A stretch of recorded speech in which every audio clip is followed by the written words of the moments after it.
চিন্তা করবেন না, এই সময়গুলো কেটে যাবে। যখন এই জুলুম চূড়ান্ত মাত্রায় উঠবে তখন আল্লাহ রাব্বুল আলামিন মুসলিমদের মধ্যে একজন ইমামকে পাঠাবেন, তার নাম মুহাম্মদ। কি নাম? মুহাম্মদ। তাকে মানুষ বলবে আল মাহদি, এটা তার টাইটেল। মাহদি তার নাম নয়, তার নাম হচ্ছে মুহাম্মদ। তার বাবার নাম হবে আব্দুল্লাহ, তার মায়ের নাম হবে আমিনা, ঠিক নবী সাল্লাল্লাহু আলাইহি ওয়াসাল্লামের মতোই। এবং তিনি মুহাম্মদ সাল্লাল্লাহু আলাইহি ওয়াসাল্লামের বংশধরদের মধ্যেই হবেন। মাহাদি চট্টগ্রাম থেকে বের হবে না, মাহাদি বুয়েট থেকে বের হবে না, বাংলাদেশ থেকেও তো দু চারটা মাহাদি অলরেডি বের হয়ে গেছে, বের হয় নাই? আর মাহাদি আরবি ভাষায় কথা বলবে। কি ভাষায় কথা বলবে? পাঞ্জাবি ভাষায় কথা বলবে না। আমাদের পাঞ্জাব থেকে একটা মাহাদি বের হয়েছিল ইংরেজদের সময়, ব্রিটিশ আমলে। সে বলেছে আমি মাহাদি, আমি ঈসা, নাউজুবিল্লাহ। পরে দাবি করেছে সেই নবী। আর বাংলার মাটিতে এদের দাওয়াত এখন খুব জোরে জোরে চলছে। নাম দিয়েছে আহমদিয়া মুসলিম জামাআহ, নাম শুনেছেন নাকি? তাদের এই নেতা দাবি করেছিল সে মাহদি, সেই ঈসা, নাউজুবিল্লাহ। তো মাহদি আরবি ভাষায় কথা বলবে ভাই, আর মাহদি হবেন আরব মায়ের সন্তান, পাঞ্জাবি মায়ের সন্তান না। পাঞ্জাবি ভাষায় কথা বলবে না, বাংলা ভাষায় কথা বলবে না। তিনি মদিনা থেকে আসবেন। কোত্থেকে? তিনি দায়িত্ব নিতে চাইবেন না, বরং পালিয়ে আসবেন মক্কায়। মানুষ তাকে জোর করে দায়িত্ব দিবে। আপনারা যারা হজ করেছেন, কাবা ঘরের এই যে তাওয়াফ তো করেছেন মাশাআল্লাহ, তাওয়াফ এবং এই যে আপনার মাকামে ইব্রাহিম, এর মাঝখানে ইমাম মাহাদিকে তারা পেয়ে যাবে এবং সেখানে তার হাতে বায়াত নেওয়া হবে এবং তিনি মুসলিমদেরকে ঐক্যবদ্ধ করে এই জুলুমের এগেনস্টে যুদ্ধ করবেন ইনশাআল্লাহ। বিশ্ব এখন অনেক কিছু দেখা বাকি আছে, হতাশ হবেন না। বিশ্বে এখন অনেক কিছু ঘটা বাকি আছে। মহামারী হয়েছে, জালজালা হবে, হ্যাঁ আল্লাহ পাকের আযাব গজবগুলো আসবে, নৈতিকতার অবক্ষয় হবে, জুলুম বাড়বে, ঘরে ঘরে ফিতনা ছড়িয়ে পড়বে। এর মধ্যেও আসহাবুল কাহাফের মতো কিছু মানুষ ঈমানও ধরে রাখবে ইনশাআল্লাহ। আল্লাহ পাক যাদেরকে দিয়ে কাজ নিবেন, আল্লাহ পাক তাদেরকে তৈরি করবেন। নতুন প্রজন্ম আল্লাহ পাক নিয়ে আসবেন। কোরআনকে কেউ মিটিয়ে ফেলতে পারবে না, সুন্নতকে কেউ মিটিয়ে ফেলতে পারবে না। এটা পৃথিবীতে থাকবেই ইনশাআল্লাহ তাআলা। প্রত্যেক দেশে দেশে, জেলায়, থানায়, প্রত্যেকটা জায়গায় আল্লাহ ভীরু কিছু মানুষ থাকবে ইনশাআল্লাহ তাআলা। আল্লাহ পাক তাদের অন্তরের মধ্যে গায়েবী একটা মিল বন্ধন দিয়ে দিবে ইনশাআল্লাহ তাআলা। এভাবে চলতে থাকবে সময়। যখন ইমামুল মাহদি আসবেন তখন বিশ্বে যুদ্ধ বিগ্রহ চলতে থাকবে, অনেক ব্যাপক যুদ্ধ চলতে থাকবে। তখন ইমামুল মাহদি মুসলিমদেরকে নিয়ে এই যে জালেম শক্তির বিরুদ্ধে যুদ্ধ করে ওই জায়গা স্বাধীন করবে ইনশাআল্লাহ তাআলা। কিন্তু তারপরেও দাজ্জালকে হত্যা করা যাবে না। দাজ্জাল খুবই শক্তিশালী হবে এবং তার অনুসারীরা হবে প্রচণ্ড শক্তিশালী। তখন আল্লাহ রাব্বুল আলামিন এই মিথ্যা মাসিহকে মেরে ফেলার জন্যে আল্লাহ পাক আসমান থেকে সত্য মাসিহ ঈসা আলাইহিস সালামকে আবার পাঠাবেন। বলেন সুবহানাল্লাহ। আল্লাহ রাব্বুল আলামিন সূরা মাঈদার মধ্যে বলেছেন ওয়ামা কাতালুহু ওয়ামা সালাবুহু, তারা তাকে হত্যাও করে নাই, ক্রুশবিদ্ধও করে নাই। বাল রাফাআহু আল্লাহু ইলাইহি, বরং আল্লাহ পাক তাকে তার দিকে উঠিয়ে নিয়েছেন। সুবহানাল্লাহ। তিনি কোথায় আসবেন? তিনি সিরিয়াতে নামবেন। কোথায়? সিরিয়ায়। এই যে টার্কি এবং সিরিয়ার জায়গায় যেখানে ভূমিকম্প হলো, সবাই তুরস্ক নিয়ে অনেক বেশি ব্যস্ত, কিন্তু সিরিয়াতে কিন্তু অনেক ক্ষতি হয়েছে, এদিকে মানুষ দেখছে না। আর সিরিয়ার মানুষদের কি যে দুর্ভোগ, কি যে দুর্দশা, এটা দেখার জন্য শুধু আল্লাহই আছেন, আমরা কেউই নাই। এটা দেখার জন্য শুধু আল্লাহ আছেন, আর কেউ নাই পাশে। এই 12-14 বছরের যুদ্ধ বিগ্রহে যা হয়েছে সিরিয়ার অবস্থা, ওইটাকে খেলার মাঠ পেয়েছে পশ্চিমারা। এই মাঠের মধ্যে তুরস্কও ঢুকে গিয়েছিল, এটাও একটা শাস্তি হতে পারে। ন্যাটোর সাথে ঢুকে সেও এখানে হামলা চালিয়েছে, এটাও হতে পারে, আল্লাহ ভালো জানেন। সিরিয়ার মাজলুম শিশুদেরকে আকাশের নিচে রাত কাটাতে হয়, 3 দিনে একবার খাবার পায় তারা। একই অবস্থা ইয়েমেনেও আছে। ইয়েমেনে যে বলা হয় যে 5 থেকে 6 লক্ষ মানুষ মারা গেছে বিগত গৃহযুদ্ধে 2010 সাল থেকে। আর সেখানে যতজন মানুষ মারা গেছে তার মধ্যে 60% হচ্ছে বাচ্চা। তো এই বাচ্চাদের কি দোষ ছিল? তারা কি জানতো শিয়া কাকে বলে, সুন্নি কাকে বলে? তারা কি জানে দুনিয়া কি, আখেরাত কি? তারা কি জানে কোনটা হক কোনটা বাতিল? তারা তো জানে যে মায়ের বুকের দুধ খেতে হয়, দুধের বাচ্চাগুলো দুধ পায় না, মায়েরা দুধ দিতে পারে না, খাবার নাই, দুর্ভিক্ষ। এই সংকটের জন্য কে দায়ী? আল্লাহ না মানুষ? কে দায়ী? যাহারাল ফাসাদু ফিল বাররি ওয়াল বাহরি বিমা কাসাবাত আইদিন নাস। আল্লাহ পাক বলছেন জলে স্থলে যে বিপর্যয়গুলো ছড়িয়ে পড়েছে এগুলো মানুষের হাতের কামাই। কার হাতের কামাই? মানুষের হাতের কামাই। একই অবস্থা ইরাকেও ছিল, মনে আছে? সাদ্দাম হোসেনের কাছে পারমাণবিক অস্ত্র আছে বলে কত নাকি করা হলো, করে লক্ষ লক্ষ মানুষকে মেরে ফেলা হলো। পরে বললো আমরা সরি, আসলে সেখানে কোনো অস্ত্র ছিল না। We are sorry for that. তারা বলে দিল আমরা এর জন্য সরি, ব্যাস লক্ষ লক্ষ মানুষের রক্তের ঋণ শোধ হয়ে গেল। আবু গারিব নামে একটা কারাগার ছিল, এখনো আছে। ওই কারাগারের মধ্যে মুসলিমদেরকে ঢুকিয়ে যে নির্মম নির্যাতন করা হতো আপনারা জানেন না।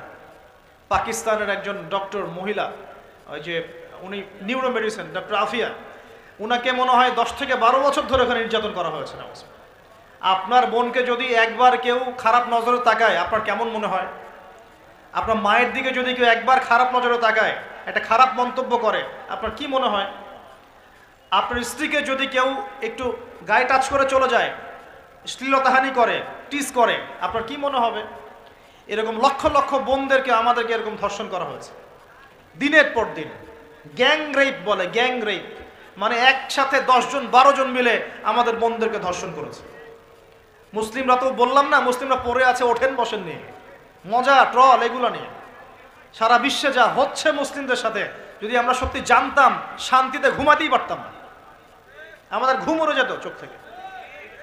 বেশি বললেও সমস্যা, বেশি করলেও সমস্যা, কাকেই বলবো, কে বা বুঝবে? দেখা যায় এমন অনেক সময় হয়েছে, অনেক ভালো ভালো নেতা সমাজে এসেছে, আসার পরে জনগণকে বুঝিয়েছে, জনগণ বলেছে ঠিক আমরা তোমার সাথে আছি। যেই সেই নেতার উপর কোনো বিপদ এসেছে, জনগণ নাই, কাকে নিয়ে কি করবেন আপনি? কার সামনেই বা কি বলবো? আমাদের প্রত্যেকটা জেলা বলেন, থানা বলেন, দেশ বলেন, আনাচে কানাচে নিবেদিত প্রাণ মুসলিম ভাই তৈরি করতে হবে, যারা কাজের মানুষ, ঝোঁকে চলে না, আবেগে চলে না, ইস্যু পাগল না, আবেগে চলে না, কাজের অ্যাক্টিভ কিছু মানুষ দরকার, যারা শিক্ষিত, এডুকেটেড, যারা পরিস্থিতি বোঝে, যারা হিকমা বোঝে, যারা নিবেদিত প্রাণ, যারা অর্থ কোরবানি করার মানসিকতা রাখে, শিক্ষা প্রতিষ্ঠান গড়ে তোলে, সোশ্যাল ওয়ার্ক করে, একটা জনসংযোগ যারা গঠন করতে পারে, এমন কিছু মানুষের নেতা আল্লাহ আমাদেরকে দান করুন বলে আমিন। এভাবে একদিনের মাহফিল বলেন আর ওই ইস্যু পাগল কোন ইস্যু নিয়ে লাফালাফি করে উম্মার বিজয় হবে না। আমাদের সবাইকে যার যার জায়গা থেকে কনস্ট্রাকটিভ কাজ করতে হবে, সবাইকে এফোর্ট দিতে হবে। শুধু একজন দায়ীর দায়িত্ব না, একজন আলেমের দায়িত্ব না, আপনারও দায়িত্ব আছে। তো নবী সাল্লাল্লাহু আলাইহি ওয়াসাল্লাম বলেছিলেন অনেক দিন আগেই, প্রায় 1400 বছর আগে, ওয়াশুরিবাতিল খুমর, বেশি বেশি মাদকদ্রব্য সেবন করা হবে, ওয়াযহরাতিল কায়নাত ওয়াল মাআজিফ, এবং প্রচুর নর্তকী গায়িকার প্রচলন ঘটবে, ঘটেছে কিনা? ওয়াল মাআজিফ, এবং বাদ্যযন্ত্রের প্রচলন বেড়ে যাবে, বেড়েছে কিনা? নবীজি অন্য হাদিসে বলেছেন লা ইয়াশরাবান্না আন-নাস মিন হাযিহিল উম্মাল খামর ইউসাম্মুনাহা বিগাইরি ইসমিহা, এই উম্মতের এক অংশের মানুষ মাদকদ্রব্য সেবন করবে কিন্তু তার নাম রাখবে ভিন্ন, মাদককে মাদক বলবে না, ভিন্ন নামে সম্বোধন করবে। নবীজি বলছেন ইউজাফু আলা রুউসিহিমুল মাআজিফ, মানুষের মাথার উপরে, মাথার কাছে বাদ্যযন্ত্র বাজতে থাকবে। এর ব্যাখ্যা আমরা বুঝতে পারতাম না, এখন বুঝতে পারি। মানুষের মাথার কাছে কানের ভিতরে কেমন করে বাদ্যযন্ত্র বাজতে পারে, কিভাবে বাজতে পারে? ইয়ারফোন, ব্লুটুথ, সবার কানে কানে, সবাই গান শুনছে, নাউজুবিল্লাহ। বাদ্যযন্ত্র কানের ভিতরে না? নবীজি 1400 বছর আগে বলে গেছেন ইউজাফু আলা রুউসিহিম বিল মাআজিফ, মাথার উপরে, এখানে কানের কাছে, মাথার উপরে বাদ্যযন্ত্র বাজতে থাকবে। নবীজি বলছেন ওয়াযহরাতিল কায়নাত, এই যে গায়িকা নর্তকীদের সংখ্যা বাড়তে থাকবে। ওয়াল মাআজিফ, বাদ্যযন্ত্র বাড়তে থাকবে। ওয়াল মুগান্নিয়াত, এবং গান গায় যে মহিলা, এদের সংখ্যা বাড়তে থাকবে। বাড়ছে কি না? বাড়ছে। নবীজি আরো বলেছেন ওয়ালাআনা আখির হাযিহিল উম্মাহ উলাহা, এই উম্মতের শেষের দিকের মানুষেরা প্রথম দিকের মানুষদেরকে গালিগালাজ করবে। করছে কি না? শেষের দিকের মানুষেরা প্রথম দিকের মানুষদেরকে গালিগালাজ করবে, বলবে ইসলাম তো ওই যুগে চলতো, এই যুগে চলে না। ইসলাম তো ওই যে সেকেলে ধর্ম, মধ্যযুগীয়, বর্বর, এই কথাগুলো শোনেন কি না? উম্মতের শেষের দিকের লোকেরা প্রথম দিকের মানুষদেরকে গালিগালাজ করবে। নবীজি আরো বলছেন যে ওয়াসাদা কবিলুহু ফাসিকুহুম, একটা কওমের সর্দার হবে ওই কওমের সবচেয়ে ফাসিক ব্যক্তি। নাউযুবিল্লাহ। এমনটা হয় কি না? একটা কওমকে নেতৃত্ব দিবে সেই কওমের সবচেয়ে ফাসিক ব্যক্তি। ফাসিক কে? কে ফাসিক? আল্লাহ পাক ইবলিস সম্পর্কে বলছেন যে ইবলিস আদমকে সিজদা করলো না, সূরা কাহাফের মধ্যে। ওয়াইয কুলনা লিল মালাইকাতি ইসজুদু লিআদম ফাসাজাদু ইল্লা ইবলিস, আমি যখন ফেরেশতাদেরকে বললাম যে আদমকে সিজদা করো, সবাই সিজদা করলো, ইবলিস করলো না। ফাফাসাকা আন আমরি রাব্বি, সে তার রবের আদেশের সাথে ফাসিকি করলো। মানে রবের আদেশ মেনে না চলাটাই ফাসিকি। আর নবীজি বলছেন ওয়াসাদা কবিলুহুম ফাসিকুহুম, একটা কওমের নেতৃত্ব দিবে ফাসিক ব্যক্তি, যে আল্লাহ পাকের হুকুম আহকামের পরোয়া করবে না। ওয়াকানা যাঈমুল কওমি আরযালাহুম, সমাজের সবচেয়ে নিকৃষ্ট মানুষকে কর্তৃত্বের আসন দেওয়া হবে। এগুলো হচ্ছে কি না সমাজের মধ্যে? আরো বলছেন ওয়াজাহরাতিল আসওয়াতু ফিল মাসাজিদ, মসজিদগুলোর মধ্যে শোরগোল হট্টগোল বেড়ে যাবে। যাচ্ছে কি না? যখন এমন হবে নবীজি বলছেন ইয়াখসিফুল্লাহু বিহিমুল আরদ, আল্লাহ রাব্বুল আলামিন ওই সম্প্রদায়কে এই ভূমি সহ নিচে ধসিয়ে দিবেন। বলি নাউযুবিল্লাহ। এখন ভূমিধস ভূমিকম্প আসছে কি না? আরো বলছেন নবী সাল্লাল্লাহু আলাইহি ওয়াসাল্লাম ওয়ায়াজআলুল্লাহু মিনহুমুল কিরাদাতা ওয়াল খানাজির, আল্লাহ রাব্বুল আলামিন তাদের মধ্যে কিছু মানুষকে শুয়োর এবং বানর বানিয়ে দিবেন। বলি নাউযুবিল্লাহ। আর মানুষ কিন্তু বাহ্যিকভাবে বানর হয় না, দেখা যায় ভিতর থেকে বানর হয়ে গেছে। ভিতর থেকেই বানর হয়ে গেছে। ভিতর থেকে বানর মানে কি? বানর হচ্ছে এমন প্রাণী যে পাবলিকলি জেনা করে। পাবলিকলি জেনা করে। বানরের স্বভাবটা আপনাকে বলছি। বানরের স্বভাব কি? প্রাইভেট লাইফ আর পাবলিক লাইফের পার্থক্য বানর বোঝে না। কোন কাজগুলো প্রাইভেট লাইফে করতে হয় আর কোন কাজগুলো পাবলিকলি করতে হয়, এই কমন সেন্সটা বানরের নাই। আমার কথা কি বুঝতে পারছেন? প্রাইভেট লাইফ মানে যে কাজগুলো আমরা ব্যক্তিগত জীবনে করি, গোপন কাজ। আর পাবলিক মানে যে পাবলিকলি আমরা সবাই বসে আছি এখন, পাবলিক লাইফ। তো প্রাইভেট লাইফ আর পাবলিক লাইফের পার্থক্যটা বানর বোঝে না। আর আল্লাহ পাক কি শাস্তি দিবেন? বানর বানিয়ে দিবেন। সত্যি সত্যি কি মানুষ এখনো বানর হয়েছে? কাউকে দেখেছেন যে মানুষ থেকে বানর হয়ে গেছে? এমন কি হয়েছে এখনো? শুধু সূরা বাকারা একটা দলিল আছে, শনিবারের সীমা লঙ্ঘন করার জন্যে আল্লাহ পাক বনু ইসরাইলদের একটা দলকে মানুষ থেকে বানর বানিয়ে দিয়েছিলেন। এই একটা দলিল কোরআনে পাওয়া যায়। এই উম্মতের মধ্যে কখনো শুনেছেন উম্মতে মুহাম্মাদির কোনো ব্যক্তি মানুষ থেকে বানর হয়ে গেছে? এটা হতে পারে মানুষ ভিতর থেকে বানর হয়ে যাবে, অর্থাৎ পাবলিক লাইফ আর প্রাইভেট লাইফের পার্থক্য বুঝতে পারবে না। এমনটা হচ্ছে কিনা? মানুষ এখন পাবলিক লাইফ আর প্রাইভেট লাইফটা একাকার করে ফেলছে না? বিয়ে করেছে, স্ত্রীকে দেখবে সে, ভালোবাসবে সে, স্ত্রী সাজবে তার জন্যে, এগুলো সব প্রাইভেট ব্যাপার। এগুলোকে মানুষ পাবলিক করে ঘুরে বেড়াচ্ছে না? বুঝতে পারছেন না মনে হয়? বাসায় শুয়ে আছেন, স্ত্রীর সাথে গল্প করছেন, প্রাইভেট বিষয়। এটাকে ফেসবুকে ছবি তুলে যারা দিল, সে প্রাইভেট লাইফটাকে পাবলিক করে দিল না? মানুষ প্রাইভেট লাইফ আর পাবলিক লাইফের পার্থক্য বুঝতে পারছে না এখন। নবীজি আরো বলছেন ওয়ায়াজআলুল্লাহু মিনহুমুল কিরাদাতা ওয়াল খানাজির, এবং আল্লাহ পাক তাদের মধ্যে কিছু শুয়োরও বানিয়ে দিবেন। কি বানিয়ে দিবেন? শুয়োর কেমন? ওর সামনে ভালো কিছু দিবেন, ভালো কিছু, ফ্রেশ খাবার দেন, ভালো কিছু দেন, টাটকা খাবে না। বাসি পচা নোংরা আবর্জনা তার সামনে দিবেন, খুব মজা করে করে খাবে। এখান থেকে কি বুঝলাম?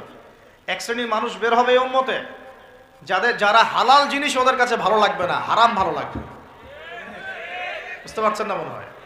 হালাল খাবার দেন ভাল লাগে না, হারাম মাদক খেতে হয়, গাঁজা খেতে হয়, ইয়াবা খেতে হয়, ফেন্সিডিল খেতে হয়, না হলে ঘুমিয়ে আসে না। গরুকে চড়াবেন তামাকের মাঠ, তামাক যেখানে চাষ হয়।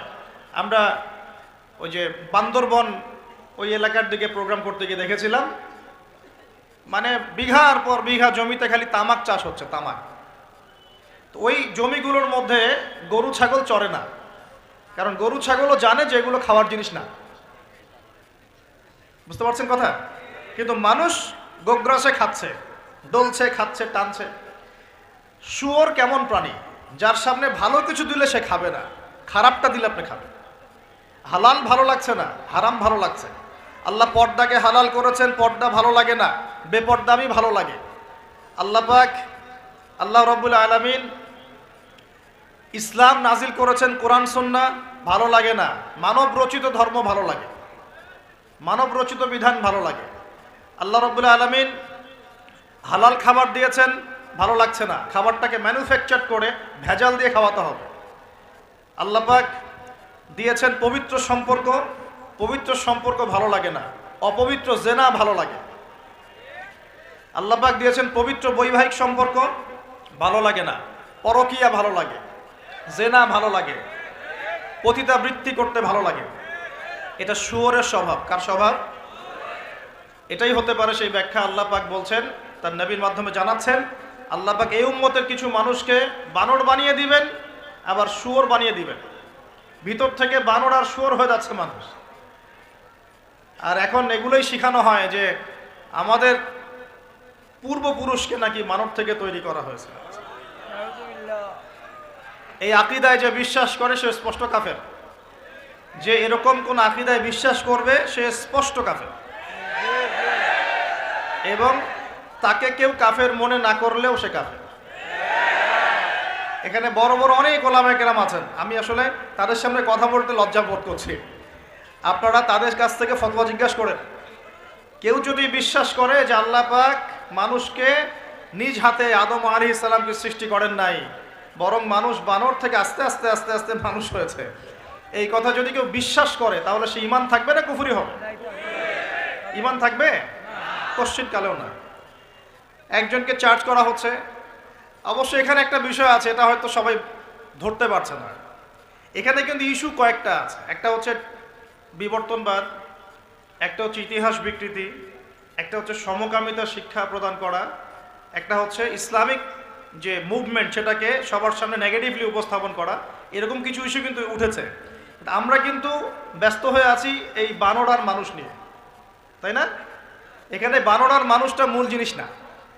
এই পুরো জিনিসটার মূল বিষয়টা হচ্ছে এমন কিছু প্রবর্তন করার চেষ্টা করা হচ্ছে যেগুলোর উপরে যদি আমাদের প্রজন্ম 10, 20, 30 বছর পড়াশোনা করে তাহলে 20 বছর পর একটা প্রজন্ম আসবে যারা আল্লাহকেই চিনবে না। এইটা উদ্দেশ্য ছিল, এটা উদ্দেশ্য। আরেকটা বড় উদ্দেশ্য হচ্ছে ইতিহাসকে বিকৃত করা। খেয়াল করে দেখবেন ফরায়েজি আন্দোলন, হাজী মোহাম্মদ শরীয়তুল্লাহ, তিতুমির, এই যে ইংরেজ বিরোধী বিপ্লবে যারা সর্বোচ্চ নেতৃত্ব দিয়েছিলেন আলহামদুলিল্লাহ, তাদের নামগুলো আস্তে আস্তে আস্তে আস্তে কিন্তু মুছে ফেলার চেষ্টা করা হচ্ছে। এবং এই জায়গায় কিন্তু এমন কিছু শাসনকে হাইলাইট করা হচ্ছে, যেমন সেন শাসন, খেয়াল করেন নাই? তাদেরকে হাইলাইট করার চেষ্টা করা হচ্ছে, এটা খুব ভালো ছিল। একটা জায়গায় দেখলাম লিখেছে ওইটা নাকি গণতান্ত্রিক ছিল। তা আমরা প্রশ্ন করতে চাই, ওই সময় গণতন্ত্র ছিল? সেন আর পাল বংশের সময় গণতন্ত্র বলে কিছু ছিল? কি দিয়ে মানুষকে কি শেখাচ্ছে আল্লাহ ভালো জানে। তো শিক্ষা ব্যবস্থার বেহাল দশা। কি দশা? বেহাল দশা। আমাদের সন্তানদের ব্যাপারে যদি আমরা সতর্ক না হই তাহলে ওই যে নবীজি বললেন ওয়াতুউল্লিমা লিগাইরিদ্দিন, ভূমিকম্প, আল্লাহর আযাব, গজব আসার অন্যতম কারণ হবে ধর্ম বিবর্জিত শিক্ষা চালু করা।